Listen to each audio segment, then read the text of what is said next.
जय जय श्री सीताराम।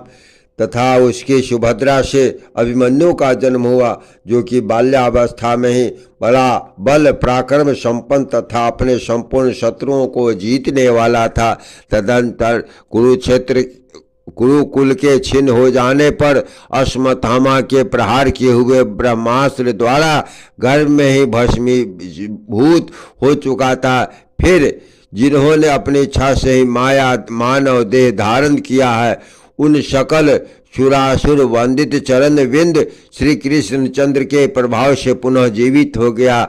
उस परीक्षित ने अभिमन्यु के द्वारा उत्तरा के गर्भ से जन्म लिया, जो कि उस समय इस प्रकार धर्म पूर्वक संपूर्ण भूमंडल पर शासन कर रहा है, जिससे कि भविष्य में भी उसकी संपत्ति छिन्न न हो। श्री पराशर जी महाराज बोले, अब मैं भविष्य में होने वाले राजाओं का वर्णन करता हूँ।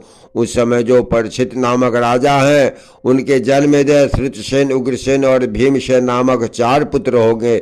जन्मेजय का पुत्र शतानीक होगा, जो याज्ञवल्क्य से वेदाध्ययन कर कृप से शस्त्र विद्या प्राप्त कर विषम विषयों से विरक्त चित्त हो महर्षि शौनक के उपदेश से आत्मज्ञान में निपुण होकर परम निर्वाण पद प्राप्त करेगा।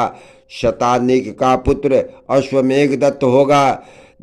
उसके अधिशीम कृष्ण तथा अधिशीम कृष्ण के निक्षकून नामक पुत्र होगा, जो कि गंगा जी द्वारा हस्तिनापुर के बहा ले जाने पर कौशंबाबीपुरी में निवास करेगा। निक्षकुन का पुत्र उष्ण होगा।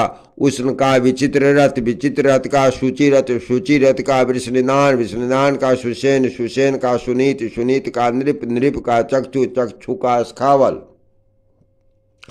अस्खावल का परिपल्लव, परिपल्लव का सुनय, सुनय का मेधावी, मेधावी का रिपुंजय, रिपुंजय का मृदु, मृदु का तिग्म, तिग्म का बृहद्र, बृहद्र का वसुदान, वसुदान का दूसरा नाम शतानीक, शतानीक का उदयन, उदयन का अहिनीर, अहिनीर का दंडपानी, दंडपानी का निरामित्र, निरामित्र का पुत्र क्षेमक होगा। इस विषय में यह श्लोक प्रसिद्ध है, जो वंश ब्राह्मण और क्षत्रियों की उत्पत्ति का कारण रूप तथा नाना राजर्षियों से भी सभाजित है, वह कलयुग में राजा क्षेम की उत्पन्न होने पर समाप्त हो जाएगा। प्रेम से बोलिए श्री लक्ष्मी नारायण विष्णु भगवान की जय।